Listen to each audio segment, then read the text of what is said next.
At sinasabi nga dito ni Ipo na naniniwala siya na hindi niya kailangang umasa lang sa depth roll nito.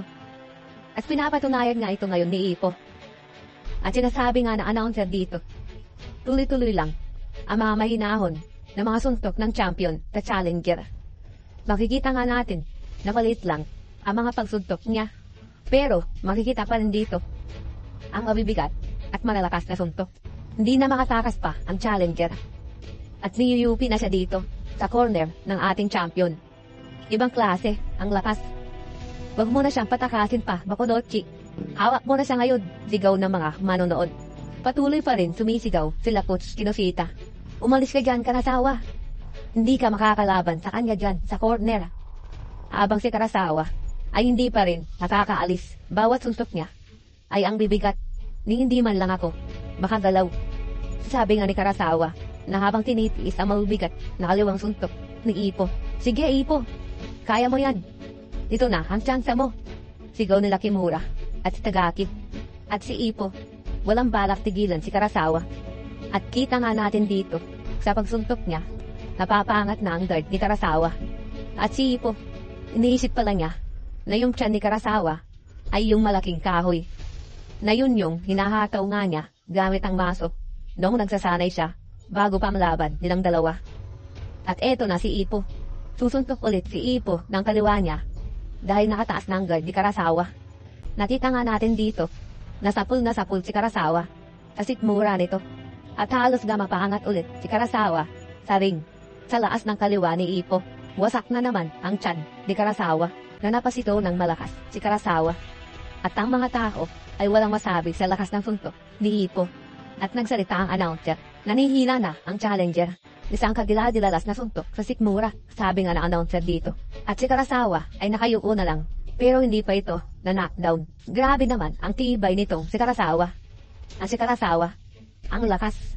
Masyado siyang malakas, sabi nga ni Karasawa, na napasandal siya sa poste ng ring para hindi tuluyang bumagsak.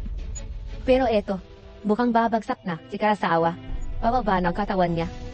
Pero habang pabagsak na ito, ay naalala niya yung sinabi sa kanya ng anak ng coach nila, yung bata. Hindi ka ba natatakot sa kanya? Hindi ka ba takot sa kanya? Tulad nga ng mga bata, nag-aalala sa mga ganitong bagay. Karasawa, sigaw ng coach niya, ang hinaharap namin, titiyakin ko na magiging maliwanag para sa jeep na pinakamamahal ko ng lubusan. At para sa coach ko, ipagpapatuloy ko ang laban na to. At ako ay, sinasabi nga ni Karasawa. At kita nga po, na nabuhay na ng loob si Karasawa dahil sa mga yun. At hindi siya tuluyang bumagsak. Mananalo ako, sabi nga ni Karasawa. At si Ipo, susundan niya ulit ng suntok si Karasawa. Itaas mo ang ulo mo, sigaw ni Sanada. Nasa harapan mo lang siya. Karasawa, birahin mo siya ng kaliwa mo at sabay umalis ka na dyan. Gumalaw ka na. Umalis ka na sa corner, sigaw nga ulit ng coach niya. At si Karasawa, itinaas na niya ang ulo niya. At sumigaw pa nga ito para mabuhayan ng loob. Sigaw ang mga manonood sa tibay din ni Karasawa. Hindi siya napabagsak. Lalaban pa rin siya. Ibang klase ang lakas ng loob niya, sigaw nga nila. At eto, sumuntok na ulit si Ipo ng kaliwa. Pero nasangga naman ito ni Karasawa. At sinasabi niya sa sarili niya na yung oras na to. At eto, kita nga natin, nasusuntok na si Karasawa. Nagulat si Coach Kamugawa. Hindi maganda to, sabi naman ni Kimura. At si Tagaki, gagamitan niya ng kaliwang hook. Isa yun sa napakagandang opportunity para sa mga katulad naming mga outboxer na mapabaliktad ang posisyon para matalong kalaban, sabi nga ni Tagaki na alam ang ganitong teknik. Mag-iingat ka, senpai, sigaw nga ni Tagaki. Ikaw naman na yun ang mapupunta sa mga lubid, sabi ni Karasawa. At eto na nga, tatamaan na si Ipo ng hook ni Karasawa. Nagulat na dito si Ipo. Pero kita nga natin dito na hindi pa umaabot kay Ipo ang suntok ni Karasawa. Ay nakayuko na agad si Ipo. Nagulat si Karasawa sa ginawa ni Ipo. Ginamit na ni Ipo ang weight shifting niya sa lower body. At bibira na ulit siya ng kaliwa. Sasabayan niya ang hook ni Karasawa. Hindi tumama ang hook punch ni Karasawa. At mukhang si Karasawa ang nasa delikadong sitwasyon. tatamaan ulit siya ng kaliwa ng champion. At ayun, tapol nga sa mukha si Karasawa. At lipad na naman siya sa lakas ni Ippo.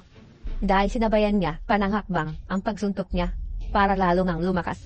Gulat naman sila Sanada at Coach Kinoshita sa nakita nila. At tuloy lang po tayo.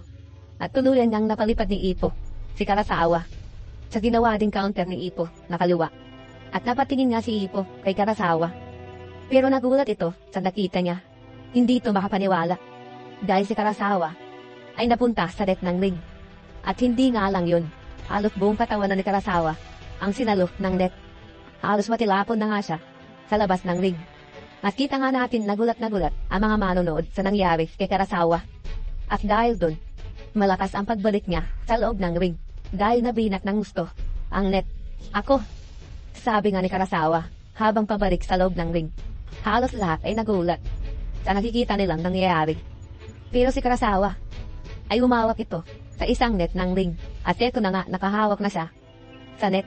Habang nakahawak ito, mahal ko ang Kim. At napapayak na nga si Karasawa. At alam kong si Coach ay umaasa ng malaki sa akin. Kaya naman gusto kong gawin ito. Na kung bakit patuloy pa rin akong lumalaban. Sinasabi nga sa sarili ni Karasawa na ginagawa lahat para hindi matalo kay Ippo. At si Sanada, ibabato na niya ang tuwalya. Pero pinigilan siya ni Coach Kinoshita. Nagulat si Sanada at tinignan niya si Coach na hindi may pinta ang mukha. At si Karasawa ay bumitaw na nga sa net. Napatingin na lang sila Sanada. Hindi na niya naibato ang tuwalya. At eto na nga po si Karasawa. Babagsak na. Pero, malakas ang pwersa sa kanya ng net para maibalik sa loob ng ring. Kaya naman, pagbagsak nito, ay dumausdos pa siya sa sahig at umikot-ikot pa ang katawan niya. At kita nga natin na bagsak na si Karasawa. Umikot-ikot pa siya, sigaw ng mga manonood. Naaawa din naman ang mga manonood sa sinapit ni Karasawa. At si Ippo, nakita nga din sa mukha niya. At tinapos na agad ang laban ng referee. Itinaas niya na ang kamay niya, senyales na tapos na. At sigaw na tapos na ang laban. At sabay nga nun, sigawan ang lahat ng mga manonood. At si Ippo, tinignan niya ang kaliwang kamao niya. At sumenges na rin si Ippo na yes, nanalo na ako. At inannounce na nga ng panalo na si Ippo. Pumasok naman agad si Manager Yagi na tuwang-tuwa. Napalingon naman si Ippo na masayang masaya. At binuhat pa ni Manager Yagi si Ippo. Tagumpay nga si Ippo sa binalak niya na hindi siya dapat lagi umaasa sa depth roll niya.